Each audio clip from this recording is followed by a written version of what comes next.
हाँ, तो कल हम लोग क्या देख रहे थे इस कोचिंग जंक्शन के प्लेटफॉर्म से? कल हम लोग देख रहे थे अशोक का धम्म, उसी को आगे बढ़ाया जाए। अशोक का धम्म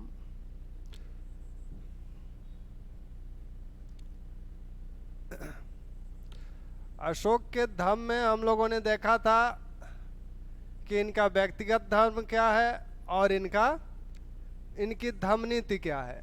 तो व्यक्तिगत धर्म देखा गया था, व्यक्तिगत धर्म इनका क्या है, और अशोक की जो इनके अभिलेखों में वर्णित है वो धम्म नीति क्या है। तो ये देखा गया था व्यक्तिगत धर्म। हम लोगों ने देखा था कि व्यक्तिगत धर्म इनका प्रारंभ में शैव मत अनुयायी हैं और बाद में बौद्ध मत अनुयायी बन जाते हैं। धम्म नीति में यह देखा गया था कि अशोक अपने दूसरे और 7वें स्तंभ लेख में धम्म को परिभाषित करता है, उसकी विशेषताएं बताता है, यह बताता है कि क्या करना चाहिए क्या नहीं करना चाहिए। फिर इस धम्म नीति के अन्य जो चीज़ें वो बताया था कि धम्म नीति में धम्म मंगल की बात किया था, धम्म यात्रा की बात करता है, धम्म विजय की बात करता है। तो इनको अगर देखा जाए तो ये जो धम्म यात्रा की जो बात करता है अशोक, यह मुख्यतः 8वें शिलालेख में इसकी चर्चा की गई है कि अशोक बिहार यात्राओं को छोड़कर धम्म यात्रा करता है। बिहार यात्राओं में क्या होता है, राजा लोग बिहार यात्रा करते थे और इस यात्रा के दौरान वो मृगया यानी शिकार करते थे और विभिन्न प्रकार के समाज किए जाते थे। समाज का मतलब है कि एक तरह से आज के संदर्भ में पार्टी जिसमें नृत्य गान और भोज होता है। यहाँ पशु हिंसा भी होती थी, शिकार में भी मृगया या शिकार में भी पशु हिंसा हो रही है।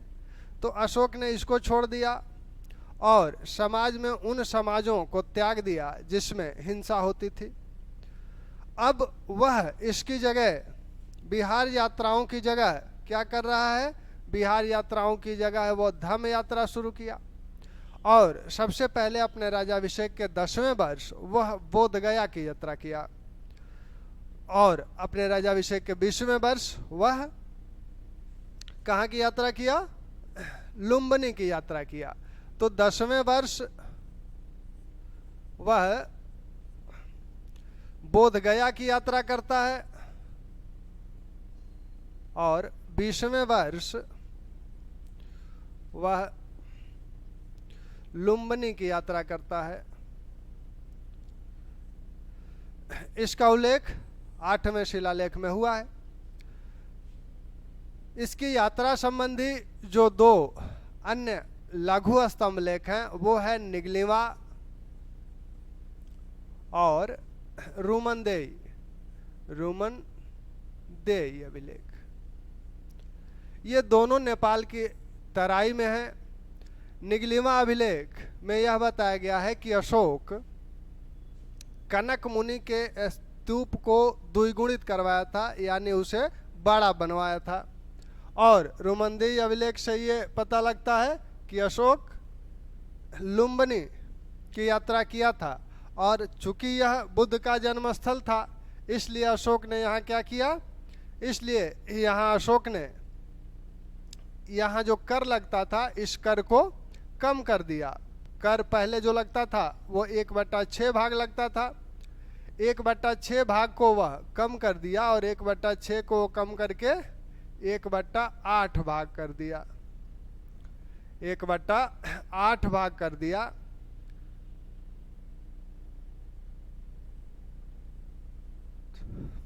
ठीक। अब इन धर्म यात्राओं में और क्या करता था अशोक? अशोक धर्म यात्राओं में विभिन्न लोगों से मिलता था, ब्राह्मणों से मिलता था, श्रमणों से मिलता था, वृद्धजनों से मिलता था, उनसे प्रश्न पूछता था, धर्म के विषय में बताता था और उन्हें कुछ आर्थिक सहायता भी देता था। अगर कोई निर्धन है, कमजोर है तो उसे आर्थिक सहायता देने का भी कार्य इन धर्म यात्राओं के दौरान करता था। और अशोक कुल 265 256 रात्रि धर्म यात्राओं में गुजारा था। 256 रात्रि धर्म यात्राओं में गुजारा था। तो अशोक ने 2 जगह की यात्राओं का उल्लेख मिलता है, एक बोधगया की यात्रा राजाभिषेक के 10वें वर्ष और लुम्बिनी की यात्रा राजाभिषेक के 20वें वर्ष। और इस रुमनदेही अभिलेख से निगलिवा अभिलेख से ये पता लगता है कि अशोक कनक मुनि के स्तूप को द्विगुणित करवाया था। यह उसने अपने राजाभिषेक के 14वें वर्ष करवाया था।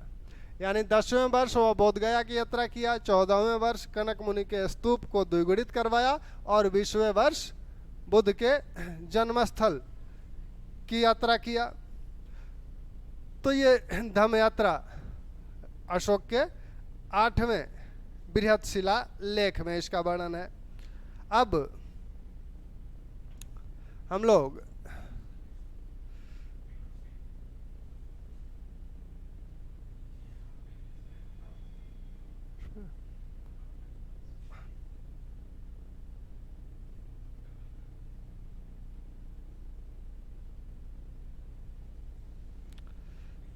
तो अशोक की जो यात्राएं हैं,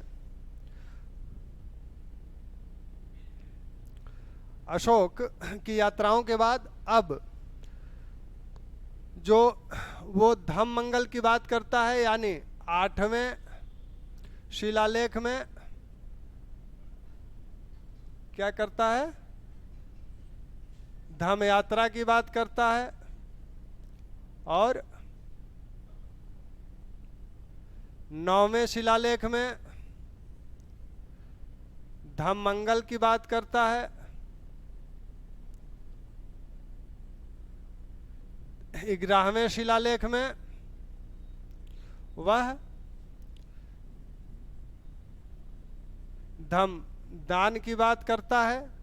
13वें शिलालेख में वह धम्म विजय की बात करता है। ठीक, तो इतनी बातें वह धम्म के संबंध में करता है। कल धम्म मंगल, धम्म दान और धम्म विजय की बातें हुई थी। अब अशोक अन्य धर्मों के साथ किस प्रकार का, अन्य संप्रदायों के साथ किस प्रकार का बर्ताव करता है, उसको जानने के लिए अशोक का जो 7वां और 12वां शिलालेख है वह उसकी धार्मिक सहिष्णुता को व्यक्त करता है। तो अगर कहा जाए कि अशोक के किन अभिलेखों से उसकी धार्मिक सहिष्णुता पता लगती है, तो वो 7वां शिलालेख और 12वां शिलालेख, इन 2 शिलालेखों में वह क्या कहता है। 7वें शिलालेख में कहता है कि सभी मनुष्य सभी स्थानों पर रह सकें, क्योंकि सभी मनुष्य अर्थात सभी संप्रदाय सभी स्थानों पर निवास कर सकें, क्योंकि सभी आत्म संयम और हृदय की पवित्रता चाहते हैं। तो वह इस तरह की भी आकांक्षा रखता है कि एक ही स्थान पर सभी संप्रदाय के लोग एक साथ रह सकें। 12वें शिलालेख में कहता है कि कोई भी अपने संप्रदाय के उत्थान के लिए दूसरे के संप्रदाय की निंदा न करे, सभी एक दूसरे के संप्रदायों को सुने। इससे क्या होगा कि सभी संप्रदाय बहुश्रुत होंगे, बहुश्रुत होंगे, यानी वो अधिक ज्ञान वाले होंगे, अधिक ज्ञान वाले। ठीक, तो 7वें शिलालेख में कहता है कि सभी संप्रदाय एक स्थान पे रह सकें, सभी स्थानों पर निवास कर सकें, क्योंकि सभी क्या चाहते हैं, आत्म संयम और आत्म पवित्रता चाहते हैं, हृदय की पवित्रता चाहते हैं। 12वें शिलालेख में कहता है कि कोई भी संप्रदाय अपने संप्रदाय के उत्थान के लिए दूसरे के संप्रदाय की निंदा न करे। आगे भी वह कहता है कि अगर आप दूसरे के संप्रदाय की निंदा करते हैं तो इससे उस संप्रदाय का अपकार होता है, इससे आपके संप्रदाय की उन्नति नहीं होगी। सभी एक दूसरे के संप्रदायों को सुने, एक दूसरे के धर्म की विशेषताओं को सुने, जिससे उनका धर्म बहुश्रुत हो, अधिक ज्ञान वाला हो। तो सभी इस प्रकार अगर सभी संप्रदाय करेंगे तो सभी संप्रदाय बहुश्रुत अधिक ज्ञान वाले होंगे। तो ये दोनों अभिलेख जो अशोक के हैं ये क्या हैं? उसकी धार्मिक सहिष्णुता के को दिखाते हैं। धार्मिक सहिष्णुता अशोक की कैसी थी? अशोक अब इस धम्म को अपने 14वें शिलालेख में अपनी लिपियों को धम्मलिपि कहता है। तो इसको प्रचारित करने के लिए वह क्या कदम उठाता है? तो अशोक विभिन्न प्रकार से अपने संप्रदाय का प्रचार, इस धम्मनीति का प्रचार करता है। और इस धम्मनीति का जो प्रचार करता है तो इसमें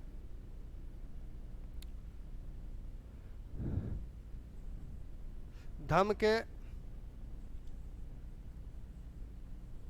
प्रचार के साधन, अनेक साधन अपनाता है। वह पहले क्या करता है? धम्म लिपियां खुदवाया, धम्म लिपियां खुदवाया,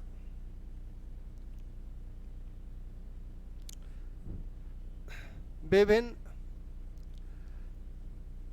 पदाधिकारियों को नियुक्त किया,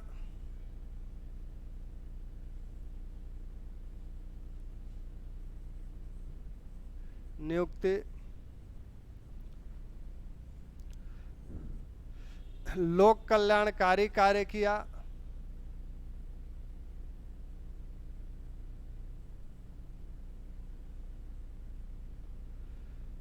तो इन माध्यमों से वह इस धर्म का प्रचार करना चाहता है। धम्म लिपियां खुदवाया 13वें शिलालेख में वह कहता है, या फिर 6वें शिलालेख में कहता है कि हमने पाषाण पे धम्म लिपियां खुदवाई हैं। उसका प्रमुख कारण यह है कि हमारे पुत्र पौत्रादि आदि इसको पढ़ें, इसका अध्ययन करें और इसका अनुसरण करें, जिससे उनका और जनता का इहलौकिक वे और उनकी जनता इहलौकिक तथा पारलौकिक सुख प्राप्त कर सके। तो धम्म लिपियों को खुदवाने का एक उद्देश्य ये भी था कि ये जो धम्म नीति है इसे सभी जान सकें और ये चिरस्थायी रह सके। 6वें शिलालेख में कहता है कि पाषाण पे इसलिए खुदवाए गए क्योंकि ये चिरस्थायी रह सकें, बहुत दिनों तक रह सकें। और फिर कहता है कि उसी 6वें शिलालेख में कि हमारे पुत्र पौत्रादि आदि इसका अनुसरण करें। विभिन्न पदाधिकारियों की नियुक्ति की गई अशोक द्वारा। इन पदाधिकारियों की नियुक्ति के दौरान वह 3रे शिलालेख में कहता है कि हमने युक्त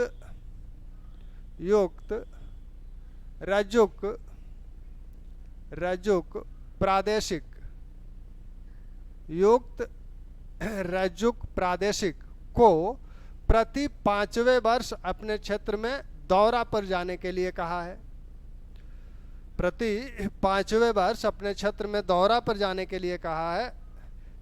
यह तो बात कहता है प्रति 5वें वर्ष। फिर इसका एक और चीज ध्यान रखिएगा कि वह तीर्थंक कलिंग अभिलेख में कहता है कि उज्जैनी और तक्षशिला के जो पदाधिकारी हैं वो प्रति 3 वर्ष पर दौरे पे जाएंगे। तो यहाँ 3रे में तो वो इन तीनों की बात करता है कि ये प्रति 5वें वर्ष अपने क्षेत्र में दौरा पर जाएंगे। इस दौरान वो कार्य क्या करेंगे? अपनी प्रशासकीय कार्य को तो करेंगे ही, साथ में वो धम्म का उपदेश भी लोगों को देंगे, लोगों को धम्म के विषय में भी बताएंगे। तो इस तरह से भी धम्म का प्रचार होगा।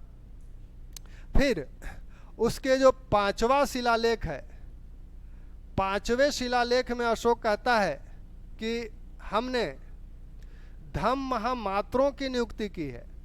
किसकी नियुक्ति की? धम्म महामात्रों की। वह कहता है कि अभी तक ये नियुक्त नहीं किए गए थे, इनकी नियुक्ति हमने की है, यानी पहली बार हमने की है। और इनका कार्य क्या है? इनका कार्य यह है कि सभी संप्रदायों के बीच ये समन्वय स्थापित करेंगे और जो भी संघ के लिए दान दिया जाता है राज परिवार द्वारा या राजा द्वारा, उसका समुचित प्रयोग करेंगे। तो धम महामात्रों की नियुक्ति करता है।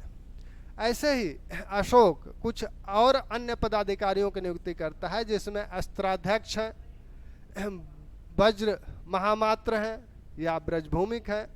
तो इस तरह के अधिकारियों को भी वो नियुक्ति करता है, जो कि उस वर्ग विशेष में धम का उपदेश देंगे। उस वर्ग विशेष जैसे ब्रज महामात्र हैं तो वो पशुपालकों, पशुओं का ध्यान रखेंगे, पशुओं के कल्याण के लिए कार्य करेंगे और पशुपालकों में धम का प्रचार करेंगे। अस्त्राध्यक्ष हैं, ये स्त्रियों संबंधी कल्याण कार्यों को करेंगे। तो इस प्रकार वह फिर लोक कल्याणकारी कार्य करके, लोक कल्याणकारी कार्य में जैसे वो 7वें स्तंभ लेख में कहता है कि मैंने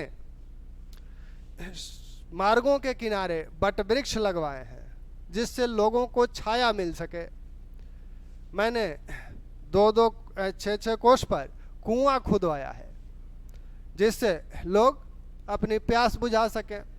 तो ये सब मेरे करने का उद्देश्य यह है कि लोग धम का अनुसरण करें।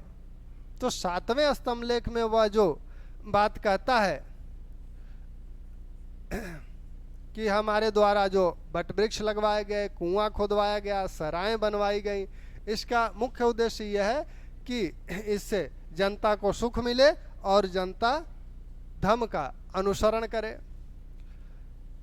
दूसरी बात, अशोक अपने 13वें शिलालेख में धम विजय का जो उल्लेख करता है कि हमने धम विजय प्राप्त की है, वह कहता है कि हम अपने राज्य में तो धम विजय प्राप्त किए ही किए हैं, हम अपने राज्य के बाहर 600 योजन मील तक भी धम विजय किए हैं।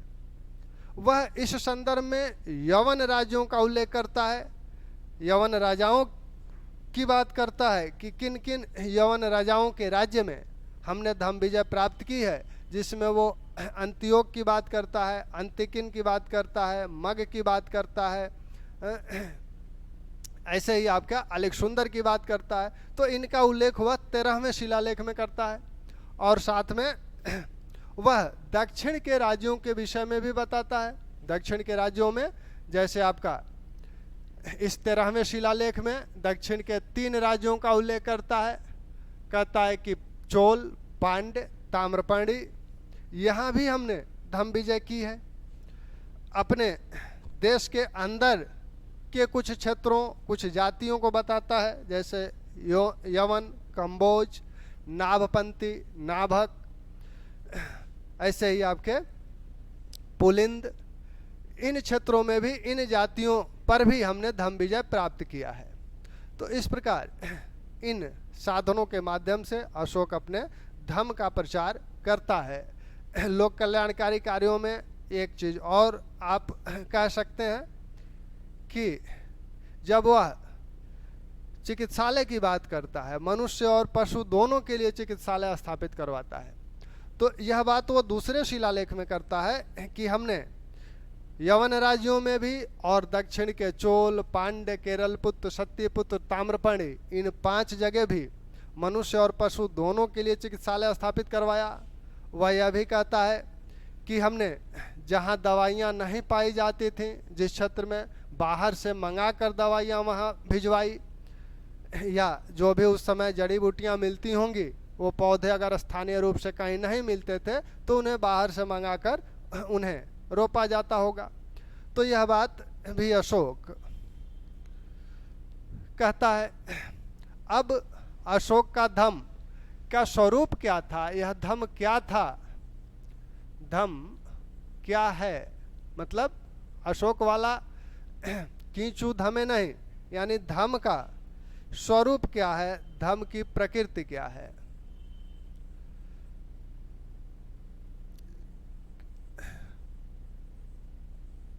विभिन्न विद्वान इसे भिन्न भिन्न रूप में देखते हैं। जैसे आपके D.R. भंडारकर कहते हैं कि अशोक का जो धम है वह बौद्ध उपासक बौद्ध धर्म है। तो इन नामों को जरा ध्यान रखिएगा क्योंकि ये बार बार पूछे जाते हैं। जैसे फ्लिट कहते हैं फ्लीट ने कहा है कि अशोक का जो धर्म है वो राज धर्म है। ऐसे ही शेनार्ट कहते हैं कि यह क्या है, बौद्ध धर्म है, यह और कुछ नहीं है, यह बौद्ध धर्म ही है। मैकफेल क्या कहते हैं, मैकफेल कहते हैं कि यह बौद्ध धर्म से प्रभावित ब्राह्मण धर्म है, बौद्ध धर्म से प्रभावित ब्राह्मण धर्म है।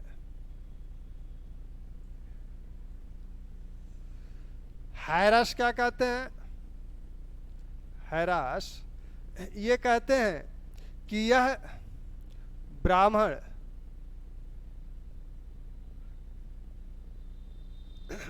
धर्म पर आधारित है।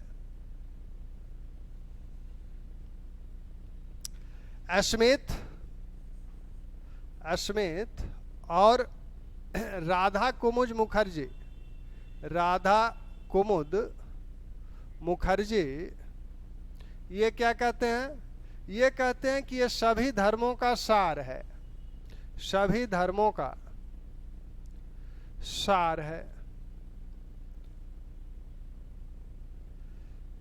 ऐसे ही आपके डी.आर. भंडारकर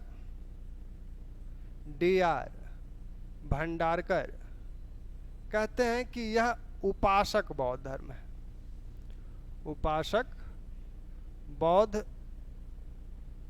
धर्म है। आर.पी. त्रिपाठी क्या कहते हैं,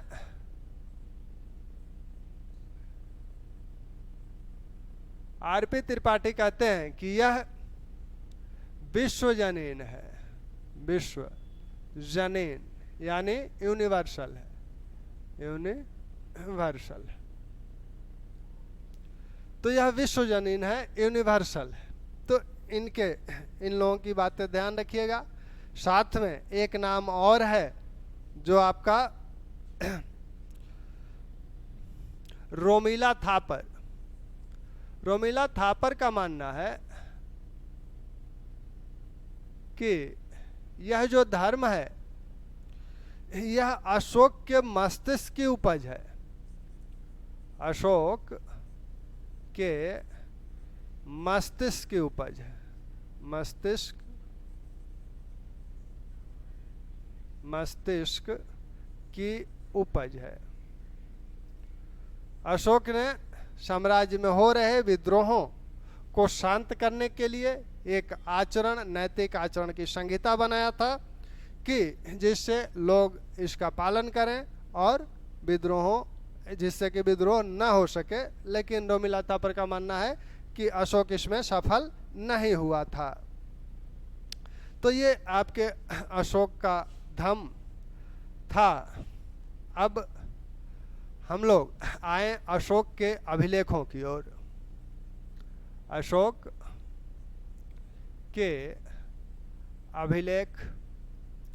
अभिलेखों से जो प्रश्न बनते हैं उन्हीं की चर्चा करेंगे, उतना ही जितना टीजीटी, पीजीटी या नेट जेआरएफ के लिए आवश्यक है। अशोक के अभिलेख जो हैं ये 3 प्रकार के हैं। अशोक के जो अभिलेख हैं ये 3 प्रकार के हैं। एक आपके शिलालेख,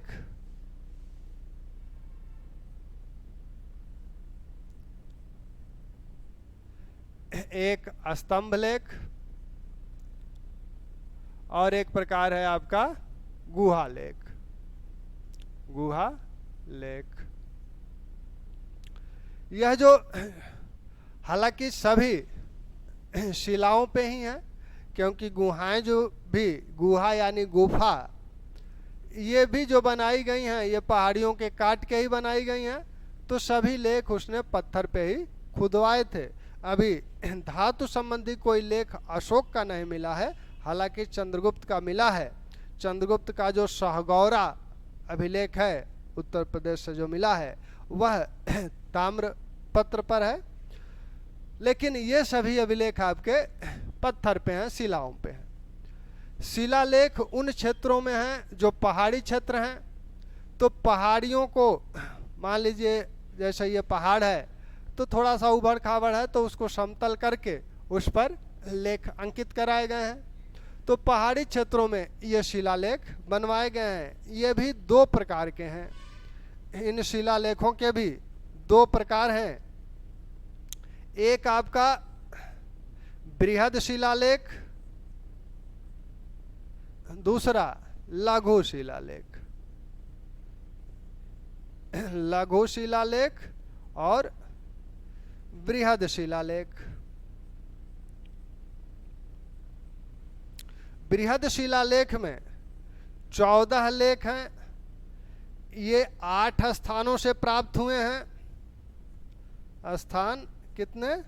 8 जगह से ये मिले हैं। यानी अशोक के 8 बृहद शिलालेख हैं। प्रत्येक शिलालेख पर 14 लेख अंकित है। मान लीजिए जैसे यहाँ की किसी पहाड़ी पर ये लेख अंकित किए गए तो इसमें 14 लेख अंकित है। ऐसे ही 8 पे 14 लेख अंकित हैं। लेकिन इसमें थोड़ा सा अपवाद है। अपवाद जो है वो कलिंग के लेख हैं, धौली और जौगढ़ अभिलेख। तो धौली और जौगढ़ में 11, 12, 13 नंबर के अभिलेख 3 ठे नहीं हैं। इनकी जगह दूसरे लेख हैं, 2 अलग लेख हैं। 3 को हटाकर 2 नए लेख यहाँ शामिल किए गए हैं इन दोनों शिलालेखों पर, धौली और जौगढ़ पर। अब स्तंभ लेख, ये भी 2 प्रकार के हैं। स्तंभ लेखों को वहाँ लगवाया गया जो मैदानी क्षेत्र है, वहाँ पहाड़ियाँ नहीं थी, तो बाहर से चुनार के पत्थर के स्तंभ बनाए गए। और अशोक के जो स्तंभ हैं वो हाथी के सूंड की आकार की हैं। हाथी के सूंड के आकार के हैं। यानी ये आपके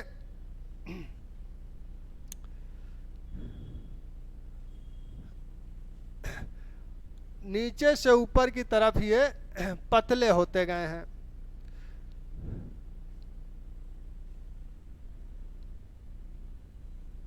ये इस प्रकार के अभिलेख हैं, नीचे मोटे हैं, ऊपर की तरफ पतले होते गए हैं। इन्हें लाकर जमीन पर खड़ा कर दिया गया है, तो ये स्तंभ लेख बोले गए हैं। ये भी 2 प्रकार के हैं, एक बृहद स्तंभ लेख और एक लघु स्तंभ लेख। बृहद स्तंभ लेख 7 हैं, 7 जगह से पाए गए हैं, 7 स्थान से पाए गए हैं। और 6 हैं, 6 जगह से पाए गए हैं।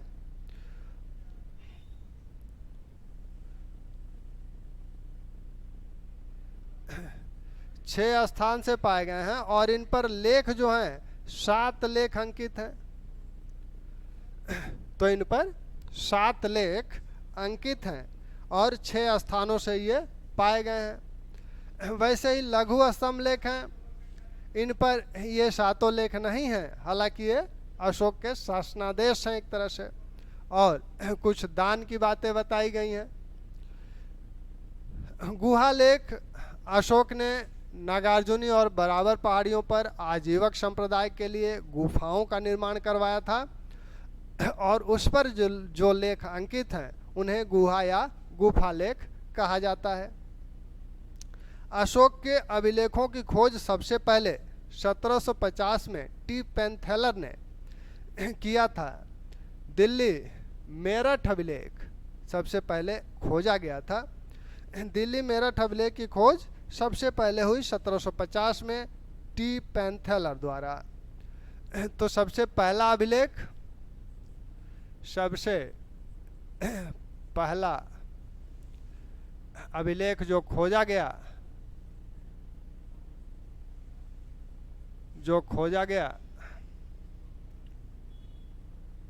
वह दिल्ली मेरठ अभिलेख है। अभिलेख है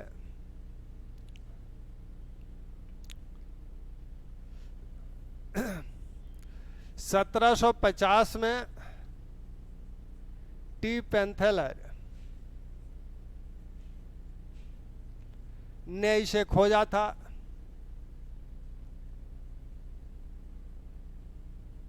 दरअसल जो दो बृहद शिलालेख हैं अशोक के, दिल्ली मेरठ और दिल्ली टोपरा, तो टोपरा हरियाणा में स्थान है और मेरठ आपका उत्तर प्रदेश में ही है।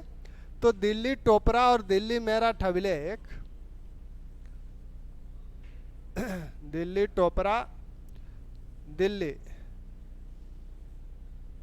मेरठ अभिलेख, ये टोपरा से फिरोज शाह ने इसे दिल्ली मंगवाया था, फिरोज शाह तुगलक ने, और ये मेरठ में पहले था, इसे भी फिरोज शाह तुगलक ने ही दिल्ली मंगवाया।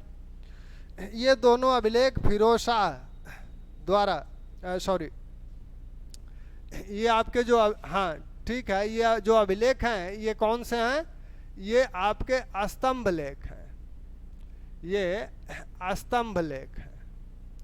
तो अशोक के अभिलेखों में सबसे पहले जो खोजे गए वो स्तंभ लेख ही हैं। तो यह जो टोपरा में था, यह जो मेरठ में था स्तंभ लेख, इन्हें फिरोज शाह तुगलक ने दिल्ली में मंगवाया। सबसे पहले खोजा जाने वाला ये है। और दिल्ली मेरठ अभिलेख, अब यह था कि फिरोज तुगलक इन अभिलेखों पे लिखे गए चीज़ों को पढ़वाने का प्रयास किया। सबसे पहले पढ़वाने का प्रयास फिरोज तुगलक ने ही किया। सीरत फिरोजशाही में इस बात का उल्लेख है कि ये अभिलेख कितने सुरक्षित ढंग से दिल्ली लाए गए। बहुत ही सुरक्षा में इन्हें लाया गया। इन्हें पहले कपड़ा, रुई, फिर कपड़ा से लपेटा गया, जिससे कि ले जाते समय ये घिसे ना, इन पे लिखी हुई बातें मिटे ना या टूटे ना। तो फिरोज तुगलक ने इन्हें पढ़वाने का प्रयास किया था, लेकिन सफल नहीं हो पाया था। अंत में 1837 में इस अभिलेख को, दिल्ली टोपरा अभिलेख को सबसे पहले पढ़ा गया, और इसे पढ़ने वाले हैं आपके प्रिंसेप महोदय। तो प्रिंसेप ने 1837 में इसको सबसे पहले पढ़ा, लेकिन पढ़ते समय वो एक गलती कर गए। गलती ये थी कि इन अभिलेखों पे जो देवानाम प्रिय शब्द का उल्लेख किया गया है, तो देवानाम प्रिय की पहचान उन्होंने, देवानाम प्रिय की पहचान उन्होंने श्रीलंका के शासक तिस से कर डाली। तो श्रीलंका के शासक तिस से कर डाली, लेकिन बाद में टर्नर ने दीपवंश के आधार पर यह बताया कि यह देवानाम प्रिय जो हैं ये अशोक हैं। तो टर्नर ने बताया कि ये अशोक हैं। प्रिंसेप ने क्या माना था? प्रिंसेप ने इन्हें श्रीलंका के शासक तिस को मान लिया था। तो इस प्रकार आपके अब इन अशोक के अभिलेख 8वें वर्ष से, उसके राजाभिषेक के 8वें वर्ष से 27वें वर्ष तक के हैं। अशोक के इन अभिलेखों में क्या क्या कहा गया है? जैसे अशोक का जो अभिलेख शिलालेख है, तो उन शिलालेखों की अगर बात करें तो शिलालेखों में आपका जो उत्तर पश्चिम से बात करें तो उत्तर पश्चिम में शहबाजगढ़ी, मानसेहरा, फिर नीचे कालसी, फिर आपका सोपारा, वैसे ही धौली, जौगढ़, ये आपके प्रमुख शिलालेख हैं अशोक के, बृहद शिलालेख। और एरुगुड़ी आंध्र प्रदेश का एक बृहद शिलालेख एरुगुड़ी से भी प्राप्त हुआ है। वैसे ही लघु शिलालेख कई हैं अशोक के, जो कि मध्य प्रदेश, बिहार, उत्तर प्रदेश, कर्नाटक और आंध्र प्रदेश, राजस्थान से प्राप्त हुए हैं। लघु शिलालेखों में मध्य प्रदेश से रूपनाथ, सारोमारो, पनगुड़िया, मास्की, गुर्जरा, सॉरी मास्की नहीं, गुर्जरा। तो रूपनाथ, सारोमारो, पनगुड़िया, इसे ही बुधनी अभिलेख भी बोला जाता है, और गुर्जरा, ये मध्य प्रदेश से प्राप्त हुए हैं। वैसे ही सहसाराम, ये बिहार से, अहरौरा अभिलेख आपके उत्तर प्रदेश से, राजस्थान से इसका एक लघु शिलालेख मिला है, भाबरू लघु शिलालेख, जिसके विषय में आप जानते हैं कि इसी अभिलेख में से यह प्रमाणित होता है कि अशोक बौद्ध मतानुयायी ही था। कर्नाटक से जो अभिलेख मिले हैं उसमें आपके मास्की है, ब्रह्मगिरी है, जटिंग रामेश्वर है, नेतूर है, उड़ेगोलम है, गोभी मठ है। और आंध्र प्रदेश से जो अभिलेख मिले हैं उसमें आपका एरुगुड़ी है, राजवुल मंडगिरी है। तो ये इनके लघु शिलालेख हैं। वैसे ही स्तंभ लेख जो प्राप्त हुए हैं वो आपका लौरिया राज, लौरियानंदगढ़, रामपुरवा, ये तीनों बिहार में हैं। प्रयाग उत्तर प्रदेश, और आपका दिल्ली टोपरा, दिल्ली मेरठ। तो ये 6 हैं। ऐसे ही आपके लघु स्तंभ लेख सांची, सारनाथ, कौशाम्बी, इन जगहों से अशोक के लघु स्तंभ लेख मिले हैं। अशोक का जो बृहद शिलालेख है, बृहद शिलालेख पर जो लेख अंकित हैं 14 लेख उन पे अंकित हैं, लेकिन धौली और जौगढ़ जो शिलालेख उसका है उस पर 11 नंबर, 12 नंबर और 13 नंबर के लेख अंकित नहीं है। उसकी जगह 2 अलग लेख अंकित हैं जिन्हें पृथक कलिंग लेख बोला जाता है, जिन्हें पृथक कलिंग लेख बोला जाता है। दरअसल अशोक उड़ीसा के लोगों को, कलिंग के लोगों को युद्ध की बात नहीं बताना चाहता था कि युद्ध के परिणाम क्या हुए, क्योंकि 13वें शिलालेख में युद्ध का परिणाम बताया गया है, तो वह वहाँ की जनता को बताने से बच रहा था। इसलिए उसने वहाँ की जनता को समर्पित 2 लेख उसमें जुड़वाए, जिसे पृथक कलिंग लेख कहा जाता है। उसमें वहाँ के नगर व्यवहारिकों जो न्यायाधीश होते थे उनसे कहा गया कि आप समानता के साथ न्याय करें। और इन्हीं अभिलेखों में अशोक ने सीमांत प्रांतों की अपनी नीति की घोषणा की थी। इन्हीं पृथक अभिलेखों में, पृथक कलिंग लेखों में अशोक कहता है कि सभी मनुष्य मेरी संतान है। तो इस तरह का भाव कि सभी मनुष्य मेरी संतान है, इसका उल्लेख इन्हीं कलिंग के 2 पृथक अभिलेखों में किया गया है। अन्य जो शिलालेख हैं धौली और जौगढ़ को छोड़कर उन सब पर 14 लेख अंकित हैं। प्रथम लेख में अशोक पशु हिंसा की बात करता है कि पशु हिंसा हमने रोकी है। वह खुद अपनी पाकशाला का उदाहरण देता है और कहता है कि हमारी पाकशाला में अब सिर्फ 2 मोर और 1 हिरण मारा जाता है, यानी कुल 3 पशु मारे जाते हैं। वह वादा करता है कि भविष्य में ये भी नहीं मारे जाएंगे। तो पशु हिंसा निषेध संबंधी उल्लेख प्रथम शिलालेख में हुआ है। द्वितीय शिलालेख में वह मनुष्य और पशु दोनों के लिए अस्पताल बनवाने की बात करता है। और इसी द्वितीय शिलालेख में ध्यान रखिएगा, ये द्वितीय शिलालेख अशोक के साम्राज्य विस्तार के लिए भी महत्वपूर्ण है, क्योंकि ये बताता है कि हमने कहाँ कहाँ अस्पताल बनवाया मनुष्य और पशुओं के लिए। तो अपने राज्य में तो बनवाया ही, कहता है हमने अपने राज्य में तो बनवाया ही, अपने राज्य से बाहर भी बनवाया। अपने राज्य से बाहर कहाँ बनवाया? वो कहता है कि अंतियोक जो यवन राजा है उसके और उसके पड़ोसी यवन राजाओं के यहाँ। साथ में कहता है कि दक्षिण में हमने यही इसी शिलालेख में, यानी बृहद शिलालेख के दूसरे लेख में ही अशोक दक्षिण के 5 राज्यों का जिक्र करता है, चोल, पांड्य, केरलपुत्र, क्षत्रियपुत्र और ताम्रपर्णी। तो इसमें जो चोल हैं, पांड्य हैं, यहाँ 5 का जिक्र करता है, चोल, पांड्य, केरलपुत्र, क्षत्रियपुत्र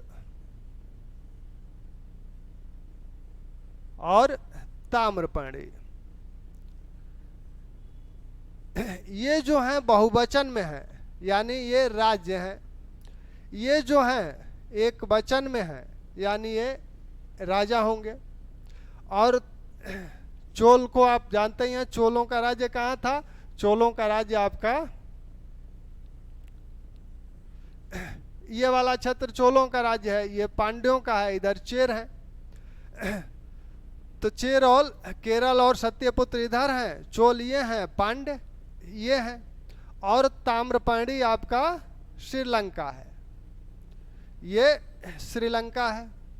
तो इनका उल्लेख अशोक अपने दूसरे शिलालेख में दक्षिण के इन 5 राज्यों का करता है। और यवन राज्यों में, उत्तर पश्चिम के यवन राज्यों में इस दूसरे लेख में सिर्फ अंत्योक का उल्लेख करता है। अन्य के विषय में वो बताता है कि इसके पड़ोसी अन्य राज्य भी हैं, लेकिन सभी 5 यवन राज्यों का उल्लेख वह अपने 13वें शिलालेख में करता है। तो ये प्रश्न बार बार पूछा जाता है कि दक्षिण के 5 राज्यों का उल्लेख वह किस अभिलेख में, किस लेख में करता है? तो दूसरे शिलालेख में। उत्तर पश्चिम के यवन राज्यों, 5 यवन राज्यों का उल्लेख वह किस अभिलेख में करता है? तो 13वें शिलालेख में। ठीक, तो दूसरे लेख में ये बात करता है। तीसरे लेख में कहता है कि हमने युक्त राज्य प्रादेशिक को प्रति 5 वर्ष पर दौरा पर जाने को कहा है। चौथे शिलालेख में अशोक भेरी घोष की जगह धम घोष की बात करता है। 5वें शिलालेख में आपने देखा ही कि अशोक धम महामात्रों की नियुक्ति की बात करता है कि हमने धम महामात्रों की नियुक्ति किया है, इससे पहले धम महामात्र नियुक्त नहीं किए जाते थे। 6वें शिलालेख में अशोक प्रजा ऋण की बात करता है। वह कहता है कि मैं जहां कहीं भी रहूं, मेरे प्रतिवेदक यानी सूचना प्रदाता हर जगह हमें जनता की सूचना दे सकते हैं। मैं विश्राम गृह में रहूं या भोजनालय में रहूं, जहां भी रहूं, भोजन भी करता रहूं, तो भी प्रतिवेदक मुझे जनता की बात बता सकते हैं। तो वह जनता के कल्याण के लिए इतना प्रतिबद्ध शासक था। दूसरी बात वह कहता है कि सर्वलोक हित मेरा उद्देश्य है। सर्वलोक हित, सभी लोगों का हित मेरा उद्देश्य है, और मैं जो भी करता हूं वो सर्वलोक हित के लिए करता हूं। और क्यों करता हूं? क्योंकि मैं प्रजा ऋण से उऋण हो सकूं। तो एक ऐसा शासक जो यह मानता है कि मेरे ऊपर प्रजा का ऋण है और वह इस ऋण को लोगों का हित करके उऋण होना चाहता है, तो 6वें शिलालेख में यह कहता है। साथ में 6वें शिलालेख में ही अशोक बताता है कि हमने ये जो शिलालेख लगवाए हैं या स्तंभ लेख हैं, इनका कारण क्या है। उसी में बताता है कि पाषाण पर इसलिए लगवाए गए, खुदवाए गए ये लेख क्योंकि ये चिरस्थायी रह सकें, और हमने इसलिए इन्हें खुदवाया है कि हमारे पुत्र पौत्रादि आदि इनका अध्ययन कर सकें और इसका अनुसरण कर यह लोक तथा परलोक में सुख प्राप्त कर सकें और अपनी जनता को सुख दिला सकें।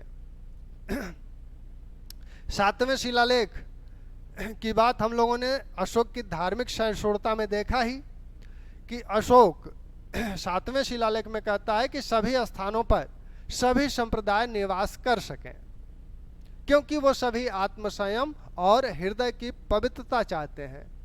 यानी वह संप्रदायों के बीच किसी प्रकार का कोई विद्वेष नहीं देखना चाहता, वो सब ये देखना चाहता है कि सभी संप्रदाय एक साथ समन्वय के साथ रह सकें।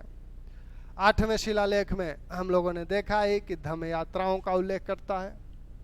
9वें शिलालेख में वह धम्मंगल की बात करता है, धम्मंगल की बात करता है। 10वें शिलालेख में वह धम्म की बात करता है, कैसे सुखी रह सकें, धम्म का कैसे पालन करें।